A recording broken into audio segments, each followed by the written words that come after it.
Yo, what's good with it? It's the homie Mac, music, art, culture, knowledge, reporting live from the Dogon. You know what it is, each one teach one, peace and love.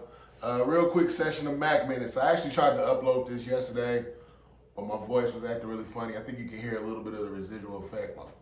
My voice sounds a little off, doesn't it? But hopefully what you can hear me say is, you can connect with it. It's clear enough.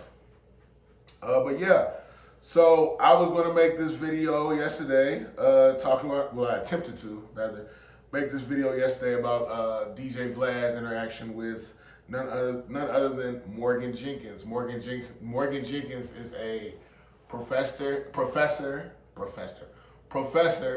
and a graduate of Princeton University. That's a really great duality there, being able to say both things. Princeton is a great institution of higher learning. It's Ivy League, but y'all already know that.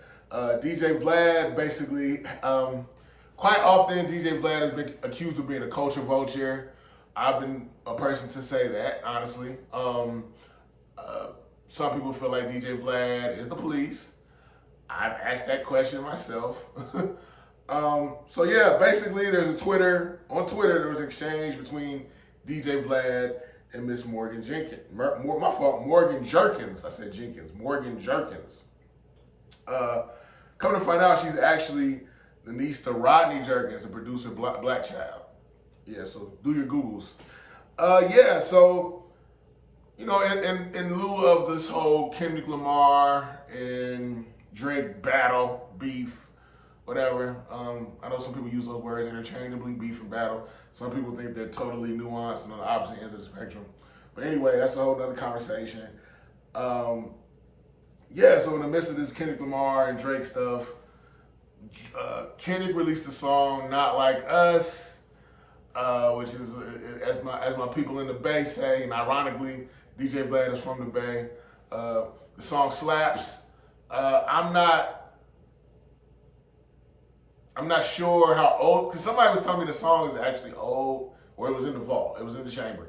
But anyway, the song came out last Saturday, shockingly, because they've been releasing tracks left and right. It's been hard to keep up with. But anyway, Not Like Us came out Saturday, and DJ Vlad made a comment on Twitter. It was like, the mix on Not Like Us is not too good, and he also said that he felt like it took away from the song. Mind you, DJ Vlad made beats at one point. DJ Vlad was a DJ, so I think of any of us sonically, I think he does have a legitimate input because he's been around music and he's not even just been around it, but actively participated in it. So he's probably been in the studio, heard, you know, knows the depth and sound quality of great engineering. He felt like Not Like Us was subpar in its mix.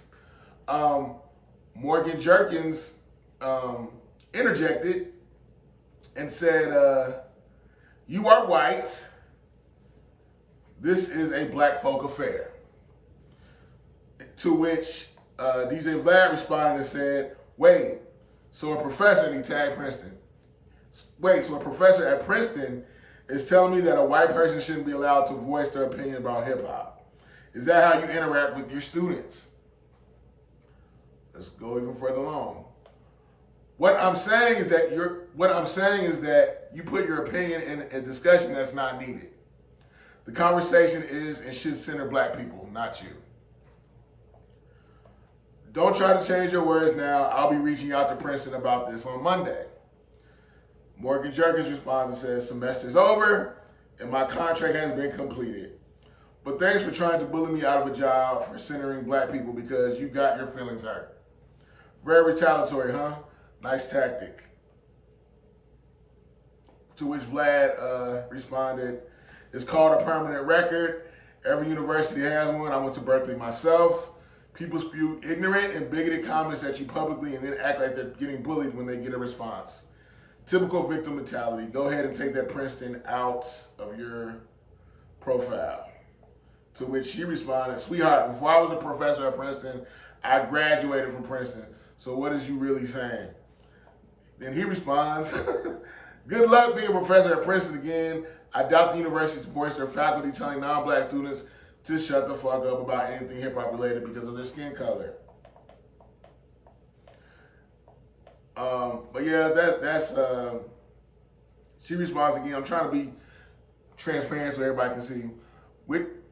She responded and said, which is not even what I said. I find it funny that you specifically chose to respond to me, belittle my academic background, and threaten my job when others responded to you in much harsher way. Very interesting and telling, but you got it. It's exactly what you said. This is Vlad responding. It's exactly what you said. You're just backtracking now. I never belittled your academic background, just the opposite, actually. I'm pointing out that someone claiming to represent a top Ivy League university should be held to a high standard. You're threatening your own job by publicly spewing bigotry while representing Princeton in your bio. I responded to you because all the other responses are from trolls and fake accounts. You may want to think about getting a burner account like all the other bigots do. That's how you keep from getting fired. LOL. Yeah, my thing is, I'm with Morgan Jerkins.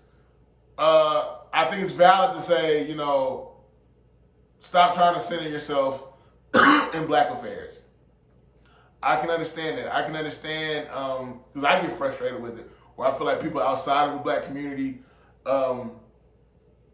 insert themselves, interject in black affairs. And this even this goes beyond hip hop. This is just in general. But in a way, and I'm not trying to say, DJ Vlad is good at white folks shucking and jiving. I'm not saying that. But DJ Vlad has created on his platform spaces that actually further the careers of black people. He's put money in a lot of black people's pockets. And the whole thing about him being a culture vulture, black people, we give away our culture. You know, at some point, the onus has to be on us. We don't do a good job of policing our culture. People that are guests within our culture, so long as they're willing to somehow satiate our desires and needs, wants, whatever, we'll give them passes. So yeah, I hope this becomes a reflective moment. I know DJ Vlad said he's going to start talking about race matters in context of hip hop in some of his interviews more. Okay, so maybe a positive will come from this. I don't know. But yeah, I mean, us as black people, I feel like we don't even love and trust each other enough to invest in one another. We're quick to say hip hop is black, don't interject yourself, but it's like, financially speaking, the biggest consumers of hip hop are white people. I remember when I was at South by Southwest performing, I went to, the homies wanted to see Jay-Z and Kanye. I didn't. I was on the TDE. I wanted to go see TDE. I went to go see Absol. Absol, Isaiah Rashad. I was hoping Kendrick was going to be there, but nah, Kendrick wasn't there. But by then, this is after Good Kid, Mad City, so maybe Kendrick was, on another level at that time. Well, yeah, that was his ascension, rather.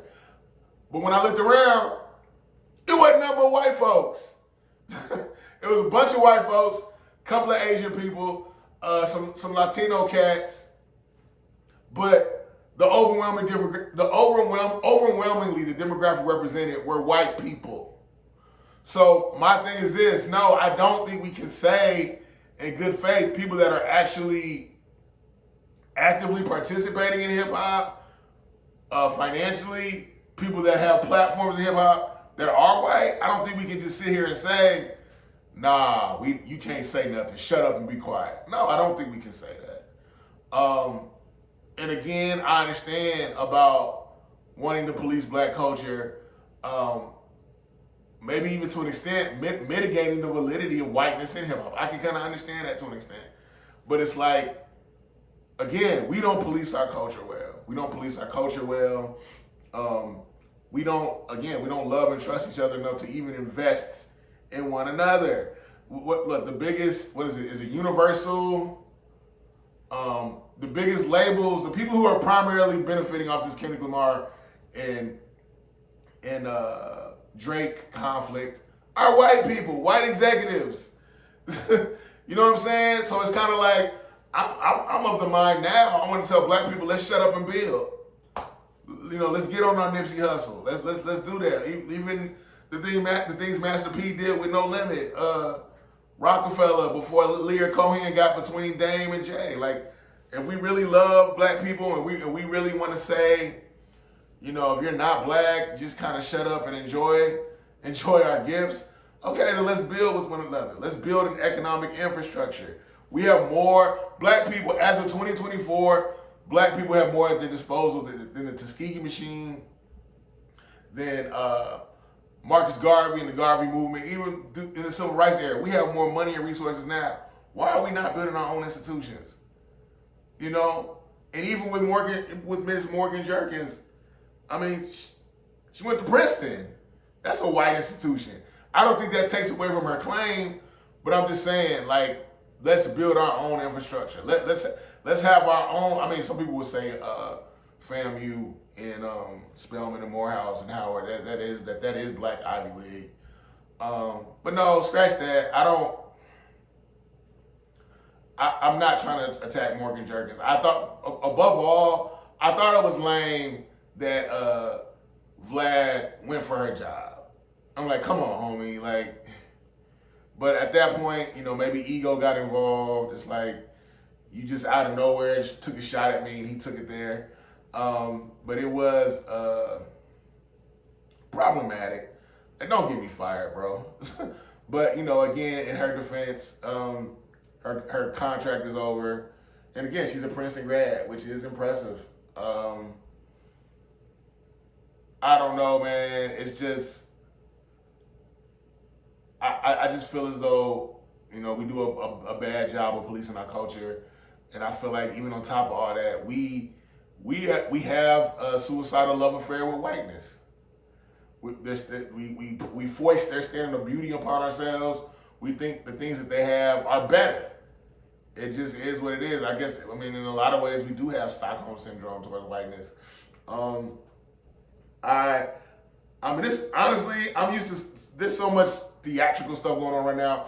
I wouldn't be surprised if this whole thing was contrived. I wouldn't be surprised if Morgan Jerkins ends up on Vlad TV. I don't know. Maybe I'm cynical. I don't know. But yeah, I think she made some valid points. I think Vlad made some valid points.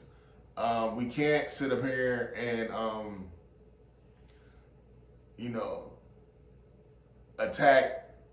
I mean, I get it. I get the whole culture vulture thing. But my thing is, we're willing participants in what Vlad does. Vlad has black people on his show. I want to say the only people I know that he offered to go on, the only people I can think of that he extended the not olive branch, but extended an offer to come on his show because there was conflict with Yvette Carnell and Antonio Moore, the whole ADOS movement. They declined because they didn't want to be on his platform. And I thought it made sense to say, you know what, we are not going to give you a chance to benefit off of us. So that's my thing. If we're tired of white people interjecting, let's build with each other. But we've been saying that for how long? So yeah, all in all, yeah, I think it was lame that Vlad took it there, talking about her job. You know, that's just like some, show me your manager. That's some real Karen-esque. But again, I think, you know, emotions are a mofo. But yeah, salute to Morgan Jerkins. You know, much love and success to her. Yeah, I just think, you know, if you're black and you're watching this, ask yourself, what are you doing to police black culture? What are you doing to further black culture? And what is black culture? Ask yourself that first and foremost. Ask yourself, what is black culture? But anyway, it's the homie Mac. Each one, teach one, peace and love. Signing out from the Dogon. Thumbs up, give me the likes. Thumbs up, give me the likes.